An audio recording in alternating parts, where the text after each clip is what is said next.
কলা চাষ করে কোটিপতি বনে গেছেন আতিকুর রহমান। 30,000 কলা বছর শেষে বিক্রি হবে 1,20,00,000 টাকার মতো আমার আসলে বিক্রি হবে। কলা চাষ করেই তিনি কিনেছেন গাড়ি, এছাড়াও তৈরি করেছেন অর্ধশতাধিক মানুষের কর্মসংস্থানও। মাত্র 200 কলা গাছ দিয়ে শুরু করে বর্তমানে 60 থেকে 70 বিঘা জমিতে 30,000 কলা গাছ রোপণ করেছেন আতিকুর। রঙিন সাগর, নেপালি সাগর, চাম্পা, সবরি, চিনি চাম্পা সহ নানান জাতের কলা চাষ হয় তার এই বাগানে।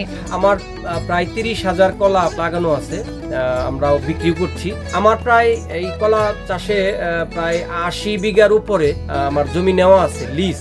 আমার নিজের আছে খুব অল্প, ম্যাক্সিমামই আমাদের লিজ। সেটা লিজের পরিমাণ 18, 20, 30, 25 পর্যন্ত আমরা দিয়ে থাকি। এখানে রঙিন সাগর, নেপালি সাগর, চাম্পা কলা, সরবি কলা, চিনি চাম্পা কলা, এই 4-5টা জাত আমাদের এখানে ভালো চলে আমাদের এই অঞ্চলটা।